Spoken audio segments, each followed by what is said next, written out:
भगवान श्री कृष्ण ने कहा है कि दूसरे का कर्म यदि अपने कर्म से श्रेष्ठ भी प्रतीत हो तो भी अपना कर्म त्याग कर उसे अपनाने के लिए आतुर नहीं होना चाहिए। अपने कर्म में प्रवीणता हासिल करके उसी में अपनी पहचान बनानी चाहिए। स्वकर्म को करते हुए ही सिद्धि प्राप्त की जा सकती है। आजकल अधिकतर ये हो रहा है कि हम अपने काम को छोड़कर दूसरों के काम में ज्यादा रुचि लेते हैं। अगर हम किसी को दूसरा काम करते हुए देखते हैं कि अरे इस व्यक्ति को तो इस काम में बहुत फायदा हो रहा है, क्यों ना मैं भी यही काम क्यों ना करूं। लेकिन जरूरी नहीं कि उस काम में आपको भी सफलता मिले। हो सकता है आप जो काम कर रहे हो वो आपसे अच्छा कोई दूसरा नहीं कर सकता हो, और वो जो दूसरा व्यक्ति कार्य कर रहा है हो सकता है वह कार्य उससे अच्छा कोई ना कर रहा हो। तो इसलिए अपने कर्म करते रहिए, अपने कार्य को करते रहिए, एक ना एक दिन आपको सफलता जरूर मिलेगी। किसी भी संकल्प को पूरा करने के लिए मन का स्थिर और अचल होना आवश्यक है।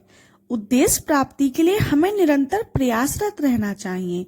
मन को बार बार अन्य बिंदुओं से हटाकर अपने लक्ष्य पर केंद्रित करने की प्रक्रिया को दोहराते रहना चाहिए। इस प्रक्रिया का चमत्कारिक प्रभाव देखने को मिलता है और कार्य तल्लीनता से संपन्न होता है। इसलिए लक्ष्य के प्रति रुचि जागरूक करना चाहिए।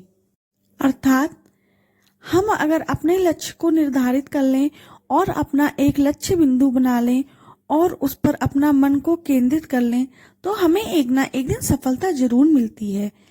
लेकिन हम कभी कभी अपने लक्ष्य से भटक जाते हैं, और ऐसा है, मुमकिन है, क्योंकि हम एक कार्य को लगातार करते हुए जब हमें सफलता नहीं मिलती है तो हम थोड़ा सा बुरा महसूस करने लगते हैं, जिससे हमारा जो लक्ष्य केंद्रित है उससे हमारा ध्यान भटक जाता है।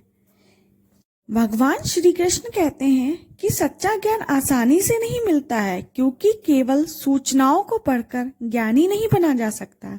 इसके लिए विशेषज्ञों के पास तथा विद्या पारंगतों के पास विनम्रता और श्रद्धा पूर्वक हमें जाना चाहिए। तभी सही लक्ष्य एवं वास्तविक शिखर स्पष्ट दिखाई देने लगेगा। मनुष्य को व्यवहार करते समय बहुत सावधान रहना चाहिए, क्योंकि जैसा व्यवहार करोगे वैसा ही तुम्हारे साथ भी होगा। और ये बात एकदम सत्य है, क्योंकि यह कर्म है।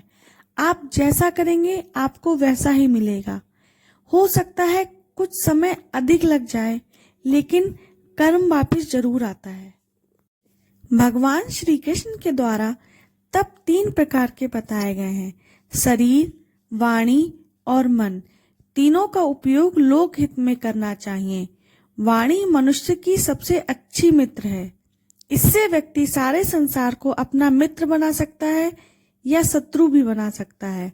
अतः बोली की महत्व, शब्दों का प्रभाव और वाणी को नियंत्रित और मर्यादित रख। हमारी बोली का महत्व सबसे ज्यादा है।